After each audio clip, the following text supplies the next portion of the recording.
Okay, Moldy Toaster, you said that you can't batch rename files. Well, let's see. Just gonna select all, right click, go to Automator, and create workflow.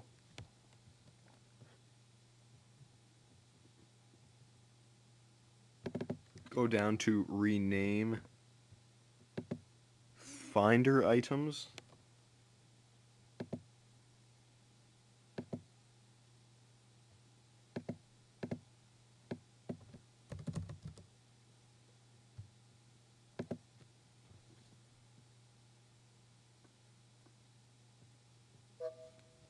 And it's done. Now, all of my weirdly named items are abbreviated with iBook because that is what all the pictures are.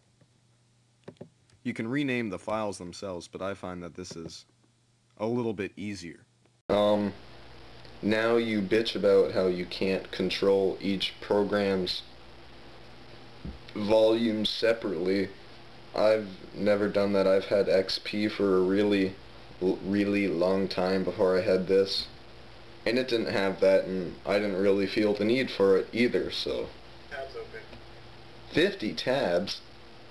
I don't think you'd reasonably have 50 tabs open.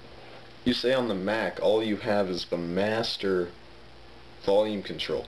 Well, if one of your tabs is if one of your 50 tabs in Firefox is playing music and you don't want to listen to the music, turn down the master volume. Doesn't that do the same thing? Okay, Windows users are complaining that the start menu is better than the dock. So I'm gonna just take the camera. I'm gonna show here. I'm not gonna do a screen capture. I'm gonna show my other Windows computer that I don't use, and I'm gonna compare the dock and where everything is and how they're pretty similar. When you talk about programs being randomly throughout the dock, they don't just randomly go there.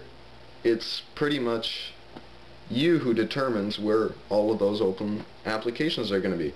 If you have programs that you use every single day and you always want your applications to be near each other, put them near the edge in the dock where you have, well, from your view, you have the ones that aren't set in your dock that open up in your dock when you click on them.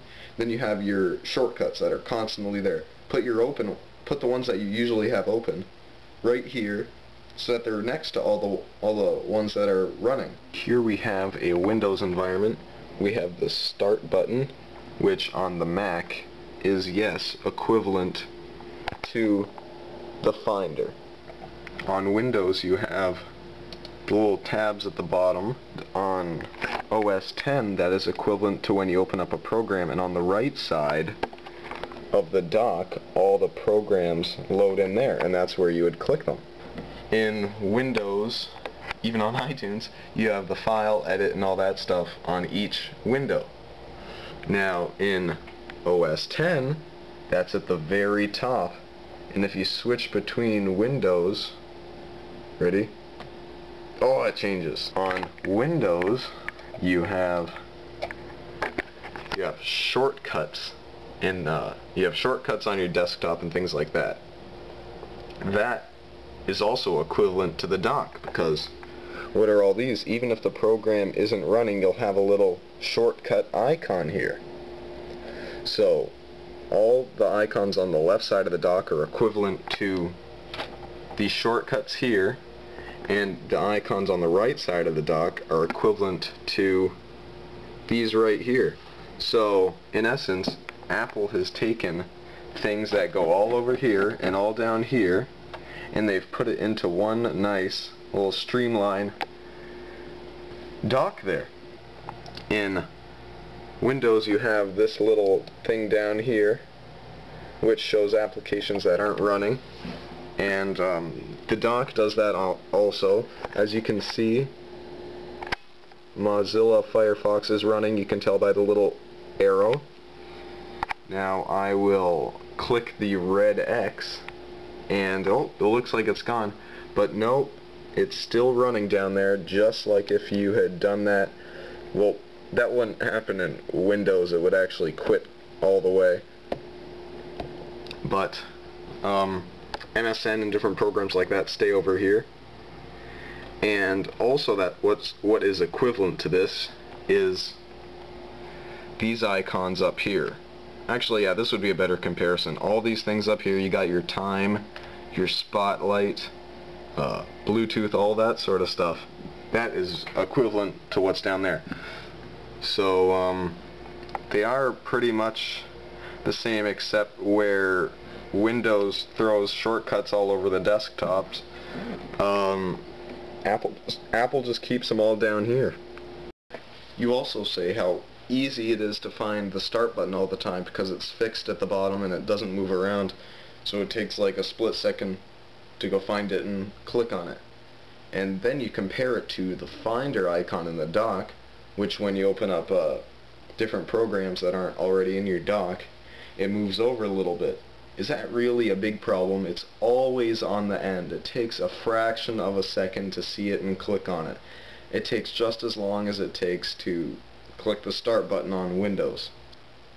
Another reason the dock is better than the start taskbar and all that in Windows is you have program shortcuts right on the dock. Now in Windows your program shortcuts are on the desktop, so you have to clear off everything, minimize everything, and then go click on the shortcuts and then bring everything back up. Now even if Mac had application shortcuts on the desktop, it'd still be a hell of a lot easier to get to them because of this little feature. See that? Whoosh, everything off the desktop. Whoosh, whoosh, whoosh, whoosh, whoosh. Ooh. Yeah. Okay, Moldy, you're talking about how you have interactive taskbars and all that stuff. Well, we also have interactive docks, so let's just take a look. I'm watching a movie, Fear and Loathing in Las Vegas. You might have heard of it. It's a very good movie. I advise everybody download it.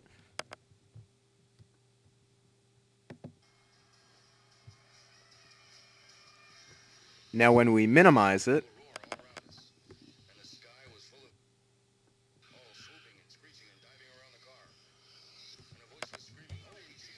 you can see that it's still playing.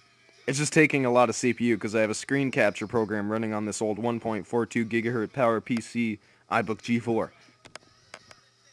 Alright, here we have two windows. Now let's see how many clicks it takes. Ready? One click. Yup, you saw it here at Apple Defender's YouTube thing. One click. And you use shortcut keys over here. You go Apple A. I'm sure you can do that on your Windows PC, but you'd have to click and use Control A. So figure out some real arguments and then get back to me, okay?